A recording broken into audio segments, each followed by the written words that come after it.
Previous lecture के अंदर हमने electric field due to finite rod का पूरा प्रूफ देखा। इसी प्रूफ के अकॉर्डिंग हमारे पास E perpendicular and E parallel इस दोनों डायरेक्शन के लिए, इस दोनों कंपोनेंट के लिए हमें फाइनल फार्मूला मिला।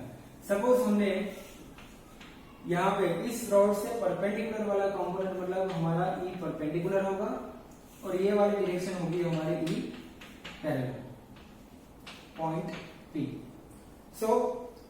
E परपेंडिकुलर का फाइनल फार्मूला था k lambda by d sin theta 1 plus sin theta 2 and E parallel के लिए k lambda by d cos theta 2 minus cos theta 1। और हमने प्रीवियस लेक्चर के अंदर ये भी डिफाइन किया था कि E परपेंडिकुलर और E पैरेलल की डायरेक्शन किसके ऊपर डिपेंड करेगी।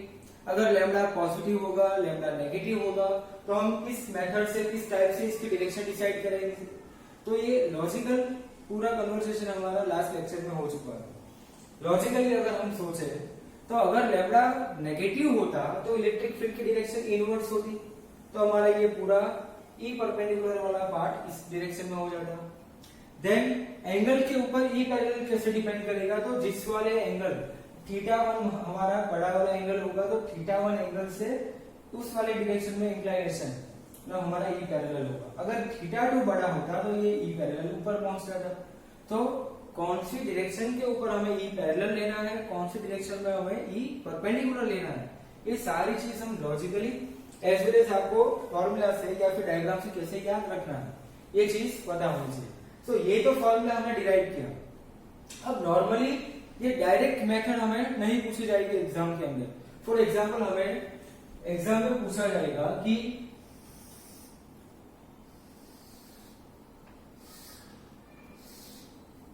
इस वाले पॉइंट के ऊपर हमें इलेक्ट्रिक फील्ड कैलकुलेट करनी है।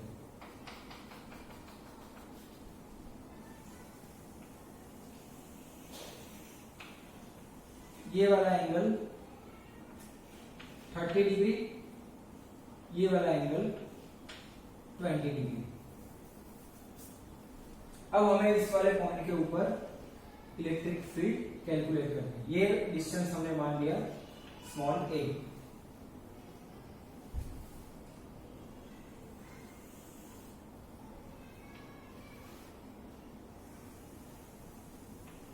अब इसको हमें सॉल्व कैसे करना है, बट हमने तो ये वाला डायग्राम पढ़ा, इसी डायग्राम का हमने फाइनल कंक्लूजन निकाला E परपेंडिकुलर E पैरेलल।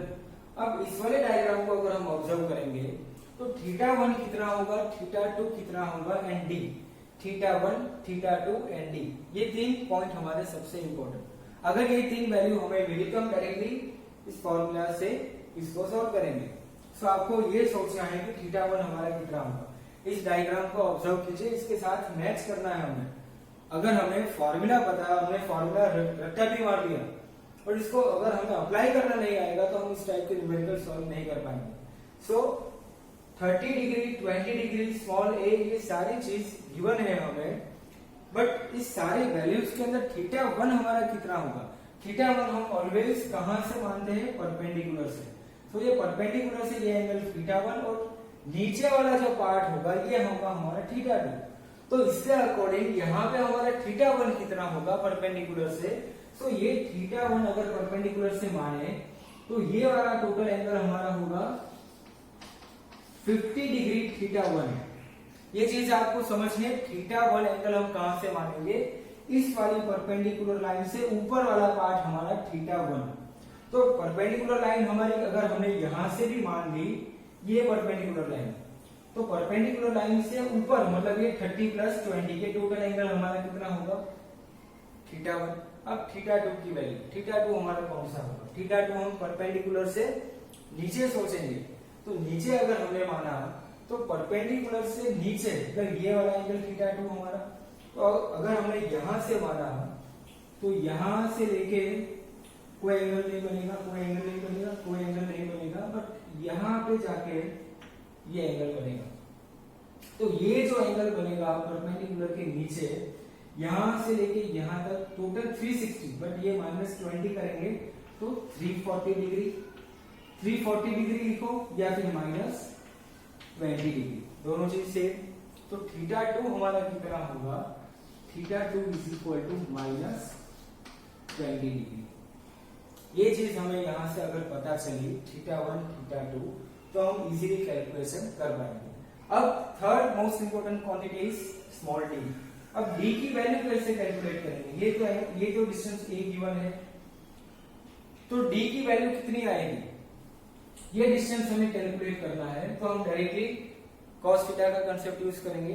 तो स्मॉल डी कितना बचेगा हमारा, small D is equal to suppose ये cos 20 ऑपोजिट अपॉन हाइपोटेन्यूज, तो d is equal to a cos 20 बचेगा। d की वैल्यू मिली, θ1 मिला, θ2 मिला, डायरेक्टली हम कैलकुलेशन करेंगे, इस दोनों फॉर्मूला में वैल्यू अप्लाई करो और फाइनल आंसर मिलेगा। तो भले हमें पूरा प्रूफ याद हो, प्रूफ के साथ हमें उसका सॉल्यूशन भी याद हो, बट इस फॉर्मूला को कैसे अप्लाई करना है ये चीज आपको नहीं पता होगा तो हम डायरेक्टली फॉर्मूला अप्लाई नहीं कर सकते। तो ये सबसे इंपॉर्टेंट चीज कि θ1 θ2 हमें कहां से सिलेक्ट करना है, कहां से कैलकुलेट करना है। तो θ1 ऑलवेज याद रखना है परपेंडिकुलर से ऊपर वाला पोर्शन हमारा θ1, नीचे वाला पोर्शन हमारा θ2, और d मतलब यहां से यहां तक का परपेंडिकुलर डिस्टेंस। ये तीन चीज अगर हमें पता चल गई या फिर हमें ये तीन चीजों का मेन कंसेप्ट पता होगा तो हम डायरेक्टली इस वाले डायग्राम से भी इसको कैलकुलेट कर सकते हैं। फॉर एग्जांपल हमें एग्जाम में पूछा कि ये कंडीशन, ये पूरा एक वायर दिया हमें, इस वायर से डिस्टेंस के ऊपर हमें कैलकुलेशन करना है, बट कैलकुलेशन हमारा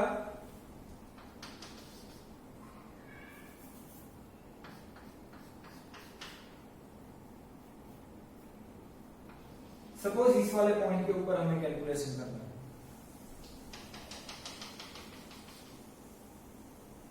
ये हमने मान लिया, ये हमारा फाइनाइट रॉड हुआ। अब इससे इस वाले पॉइंट के ऊपर हमें कैलकुलेशन करना है। ये वाला डिस्टेंस हमें फॉर एग्जांपल गिवन है स्मॉल a, देन थीटा हमें फॉर एग्जांपल यहां पे गिवन होगा 50 डिग्री, और सपोज ये वाला एंगल हमें गिवन होगा 20 डिग्री। अब हमें कैलकुलेशन करना है। तो इस डायग्राम से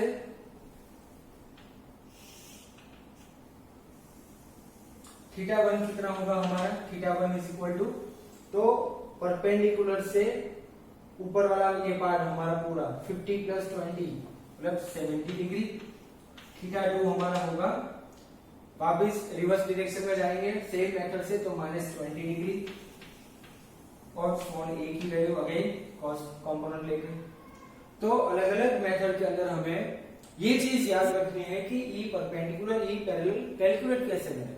अब इसके बाद ये वेक्टर क्वांटिटी है, तो इसकी डायरेक्शन भी सबसे इंपॉर्टेंट होगी। अब अगर हम दोनों डायग्राम के अंदर डायरेक्शन की बात करें तो इसके लिए डायरेक्शन कौन सी होगी, ये 30 डिग्री। परपेंडिकुलर वाला पार्ट तो हमारा इस तरफ होगा, पैरेलल वाला कंपोनेंट हमारा कौन से डायरेक्शन में होगा, तो 30 डिग्री एंड 20 डिग्री हमारा पैरेलल वाला डायरेक्शन ये वाला होगा। इसमें भी आपको इसी मेथड से याद रखना है, पैरेलल कंपोनेंट इस वाले डायरेक्शन में मिलेगा और परपेंडिकुलर कंपोनेंट इस वाले डायरेक्शन में मिलेगा। अगर डायरेक्शन की आइडिया नहीं भी आए तब भी हम यहाँ से θ1 θ2 की वैल्यू अप्लाई करेंगे। अगर ये आंसर हमारा पॉजिटिव आया मतलब कि हमारा पॉजिटिव डायरेक्शन के अंदर ई परपेंडिकुलर मिलेगा। इसका सॉल्यूशन करेंगे। अगर cos θ2 माइनस cos θ1 इस वाले टर्म की value negative I, it means हम समझेंगे कि ई पैरेलल वाला कंपोनेंट हमारा नेगेटिव डायरेक्शन में आया, तब भी हम कैलकुलेशन कर सकते हैं। बट द मेन थिंग आपको इस टाइप की न्यूमेरिकल कैसे सॉल्व करने हैं।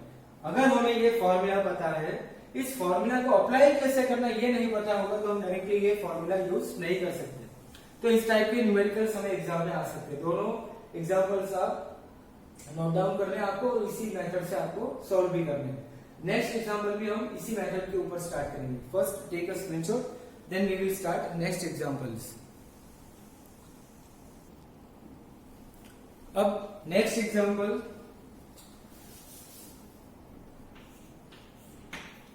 अगर हमें सेमी इनफिनिट वायर गिवन होगा, सेमी इनफिनिट का मतलब क्या होगा,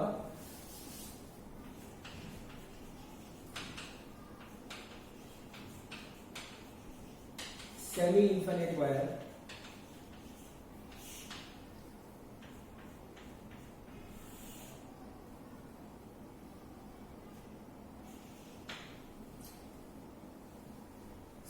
उसका एक एंड हमने इनफाइनाइट पे मान लिया और बाकी का एंड हमारा फाइनाइट होगा, तो ये सेमी इनफाइनाइट। अब इस वाले वायर से इस पॉइंट के ऊपर हमें इलेक्ट्रिक फील्ड कैलकुलेट करनी है, ये डिस्टेंस हमारा डी। अब इस वाली कंडीशन में हमारा जो ओरिजिनल कंसेप्ट है वो हम कैसे यूज करेंगे, तो ये हमारा इनफाइनाइट सेमी इनफाइनाइट वायर से डी डिस्टेंस के ऊपर हमें पी पॉइंट के ऊपर इलेक्ट्रिक फील्ड कैलकुलेट करनी है। तो सबसे पहली चीज हमें थीटा 1 एंड थीटा 2 मानना होगा। थीटा 1 कौन सा होगा, थीटा 2 कितना होगा, डी डिस्टेंस हमें गिवन है। अगर थीटा 1 थीटा 2 एंड डी पता होगा तो डायरेक्टली फॉर्मूला अप्लाई करना है। सो यहां से आपको सोचना है कि थीटा 1 कितना होगा। सो यहां से अगर हमने माना कि ये इनफाइनाइट वायर है, इनफाइनाइट वायर से ये वाला पॉइंट पी होगा, इस पॉइंट पी के ऊपर हमें कैलकुलेशन करना है। तो इसके लिए हमारा थीटा 1 कितना होगा 90 डिग्री और थीटा 2 हमारा 0 डिग्री। नीचे वाला एक भी पार्ट ही नहीं है हमारे पास, तो ये 0 degree. Theta 1 90, theta 2 0 degree and small D is equal to D given है। सो ई परपेंडिकुलर कितना होगा, E perpendicular is equal to K lambda by D sine theta 1 plus sine theta 2 E parallel K lambda by D cos theta 2 minus cos theta 1। तो अगर हम यहां से calculate करेंगे तो थीटा 1 90, मतलब इसका आंसर होगा के लैम्डा बाय डी। इसका आंसर क्या होगा, थीटा 2 मतलब 0 एंड थीटा 1 90, सो ये भी होगा हमारा के लैम्डा बाय डी। सो हमारा फाइनल जो ई रिजल्टेंट बनेगा ये होगा √2 के lambda by D.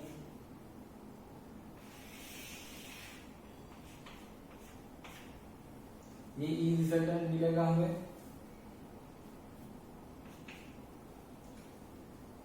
So semi infinite wire के लिए हमारा ये सिंपल कैलकुलेशन, सिर्फ आपको थीटा 1 थीटा 2 एंड डी की वैल्यू निकालनी है, बाद में फॉर्मूला अप्लाई करना है सीधा। अब इसी के बेस पे अगर हमने एक और एग्जांपल लिया,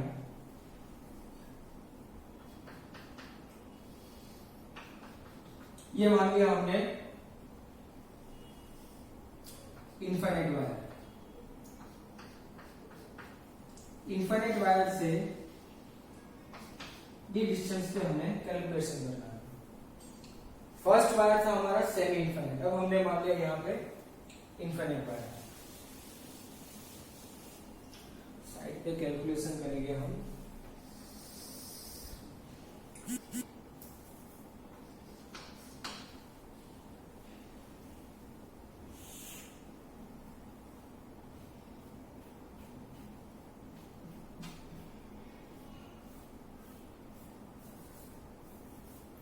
ये सपोज हमने मान लिया इनफाइनाइट वायर, इनफाइनाइट वायर से ये पॉइंट पी, ये डिस्टेंस डी। अब हमें कैलकुलेशन करना है फाइनली इलेक्ट्रिक फील्ड का।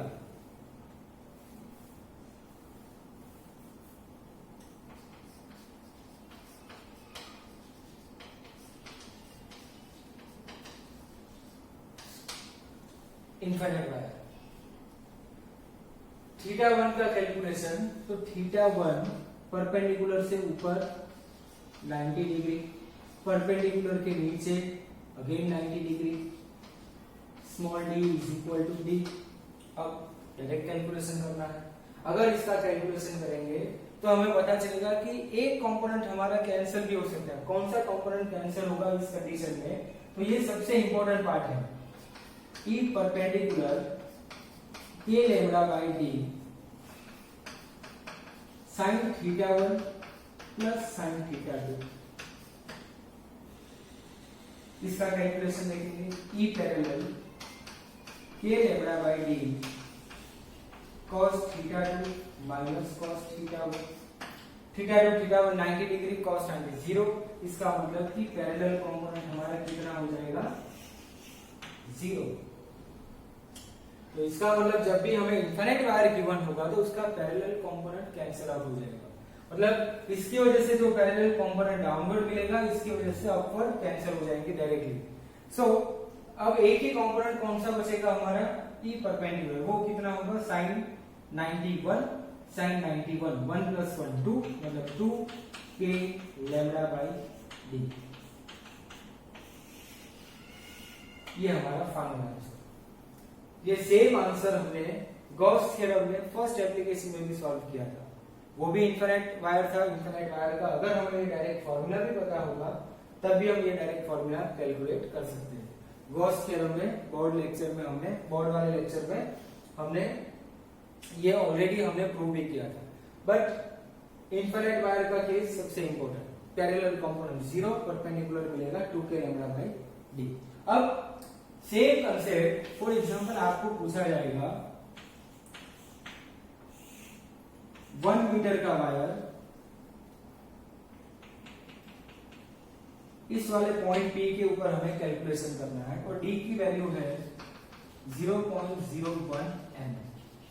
अब इसमें कौन सा कंसेप्ट हमें यूज करना है, इनफाइनाइट वायर का कंसेप्ट होगा या फिर फाइनाइट वायर का कंसेप्ट होगा, कौन सा कंसेप्ट यहाँ पे यूज करेंगे। सो इनफाइनाइट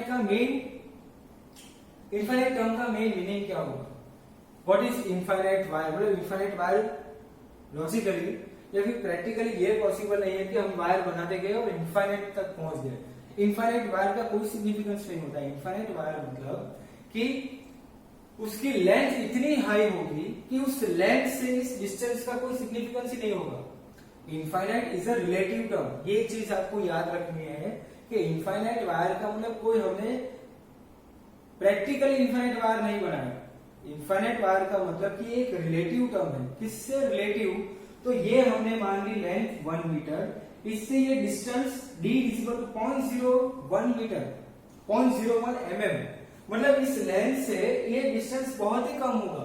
तो इस डिस्टेंस के लिए हमने ये वायर मान लिया इनफाइनाइट। तो इनफाइनाइट वायर को लॉजिकल, ये हमारा कोई प्रैक्टिकल रीजन नहीं होगा कि हमने इनफाइनाइट वायर लिया और इनफाइनाइट वायर से ही कैलकुलेशन किया।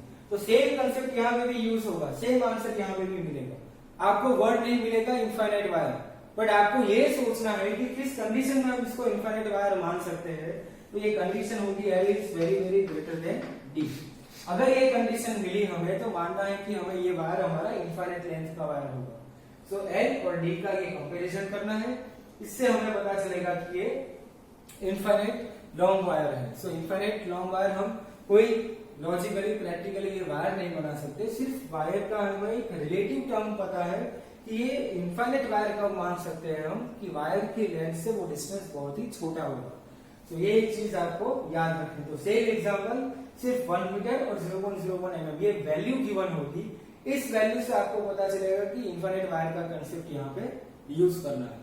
तो ये फाइनल एग्जांपल हमारे फाइनाइट रॉड का जो हमने सॉल्यूशन देखा, उस प्रूफ के ऊपर से हम इस टाइप के न्यूमेरिकल सॉल्व कर सकते हैं। नेक्स्ट लेक्चर में हम और भी ट्राई करेंगे कि इसके बेसिस पर कोई न्यूमेरिकल्स और भी हमारे बाकी होंगे तो कंप्लीट करेंगे।